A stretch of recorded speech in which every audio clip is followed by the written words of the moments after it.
live with the news where you live. 8 News at 6 starts now. Tonight on 8 News at 6, we're learning new details about Henrico County's plans to improve water access to the East End, especially as Central Virginia braces for more winter weather. You're watching 8 News at 6. I'm Eric Phillips. I'm Deanna Albritton. 8 News reporter Sierra Krug joining us live tonight. Sierra. Eric, Deanna, I'm technically here in Richmond, as you can see, but let me take you this way just a little bit. You might barely be able to make it out, but I'm right on the border of Henrico. That means last week when the city of Richmond was sent into a water crisis, all of the residents here on this side of Henrico also felt that impact.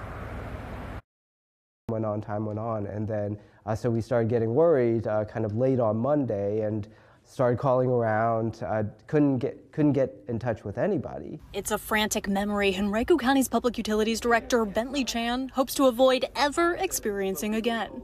As Central Virginia prepares for an Arctic blast, you'll remember our last snowfall just last week caused an outage at a City of Richmond water treatment facility, launching the city into a week without safe tap water. But it's not just Richmonders who rely on the city's water system. No, we thought that it was a small issue, that they would be back up, and then all of a sudden we started hearing that the plant was totally shut down. Henrico County produces and distributes its own drinking water, but mainly to the west side of the county.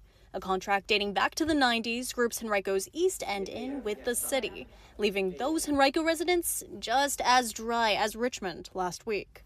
I sat down with Chan to talk about the plans to close that gap. As things have developed, they have developed a lot faster in the western part of the county than they have in the east, and we've been slowly trying to shift what we provide further and further east. Just the demand hasn't been there until more recently. With the James River and Henrico's new Cobbs Creek Reservoir, he says the county has the supply needed, but crews need to get pipes in the ground so larger quantities of water from Henrico's reservoirs can flow to the east. It's a more long-term project. The utilities team is regrouping this year to finalize their plan to make this happen. In the meantime, they say they're being proactive, heading into this weekend. And so we learned a lot from this last situation with the city. And so our staff has proactively filled all of our tanks. We'll keep all of those full, not only through this storm, but through the duration of when we can be confident in the city's service. Henrico County's contract with the city ends in 2040. I asked if the goal here is to be so self-sufficient that they don't even need to re-sign or amend it.